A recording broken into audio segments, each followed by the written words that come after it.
Have you ever unlocked your phone for a specific reason and then ended up on an app that you never intended to open in the first place?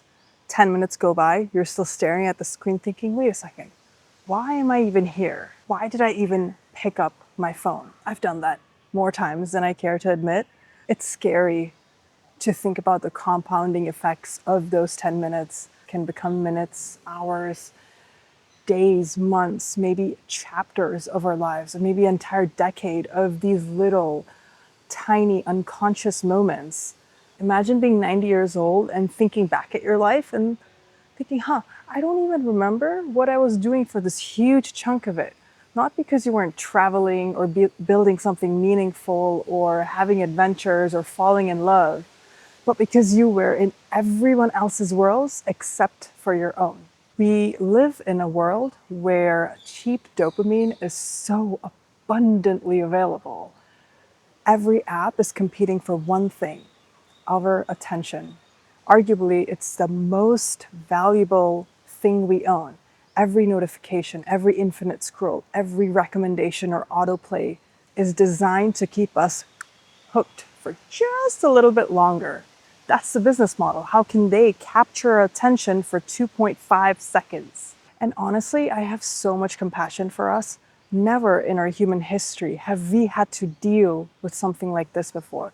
The amount of information that we input in a single day, our ancestors did over the span of months.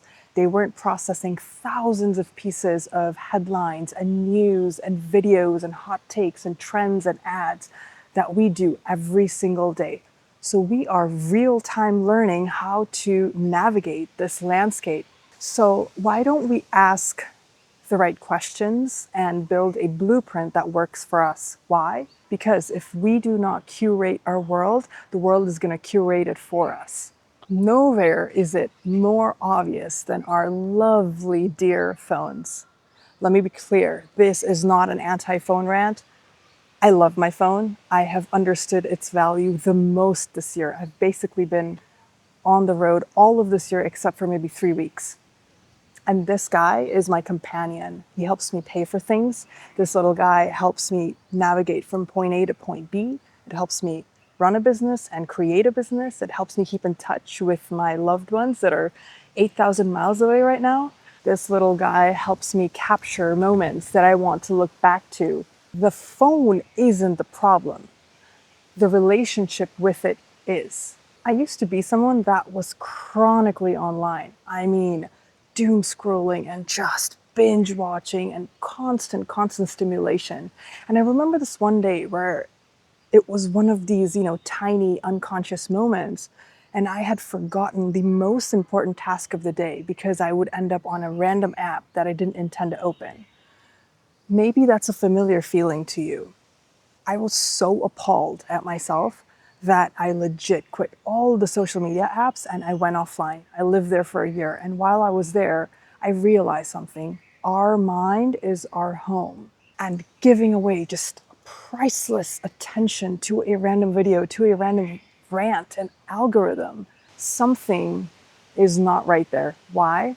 Because whatever that repeatedly enters our mind eventually ends up shaping the world that we see. Here is a visual analogy I like to think of. Think of a space in your home or a room in your home that is disorganized. It's sort of this landing zone where everything comes in, boxes everywhere, disorganized, and you want to declutter the space.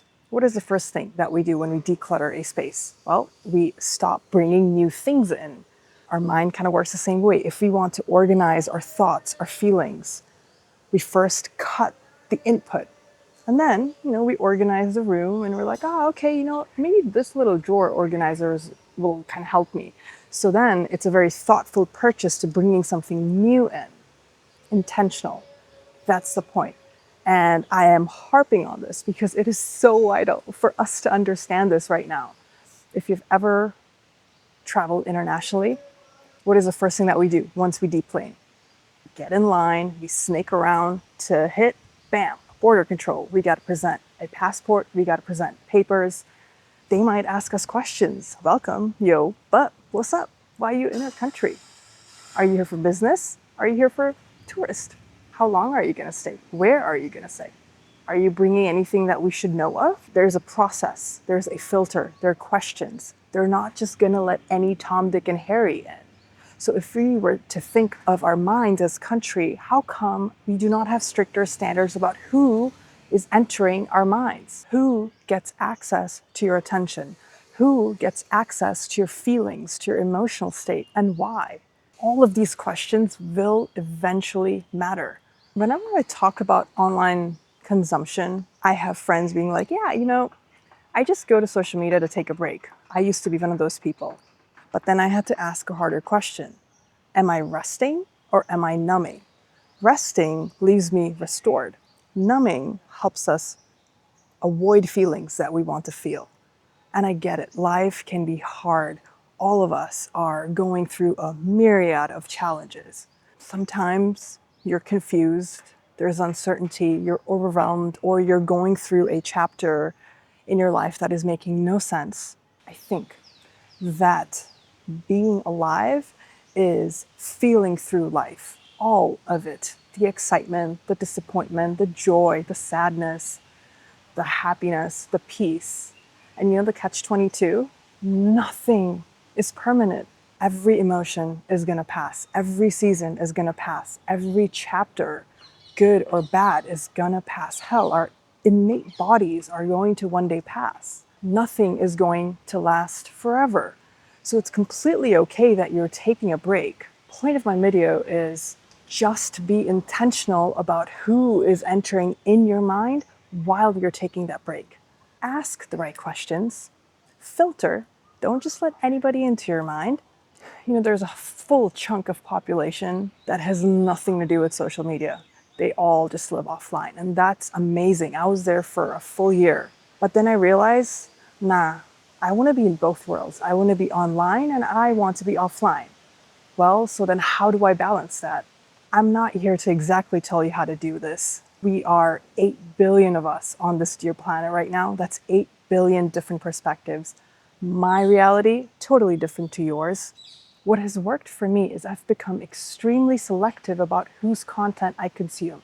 Right now, I have a handful of creators. I could name them at the back of my hand whose content I watch. I consume their YouTube videos. I watch their short forms. If they write something, I read that because they are providing some kind of value in my life. Not because everybody else is wrong. I have just curated my world. So if you are also one of those people that want to live in both worlds, but want to have a balance, then my question to you is, well, first of all, are you consuming a lot of time in short form content? If your intuitive answer is a yes, then my next question is, well, what does reducing time look like to you? What does being intentional look like to you? And you probably already know the answer. Maybe that's deleting an app. Maybe it means checking a few times a day. Maybe it's inputting credentials every time you open the app. Maybe it means training the algorithm. Maybe it means unfollowing everyone or muting everyone except for a handful few. Whatever that is, start there. Do so with a deep state of awareness and become this very strong border control. Don't just let anybody into your precious mind. The goal isn't to throw these phones away. The goal is to stop using this as a crutch and start to use it as a tool for intentional living.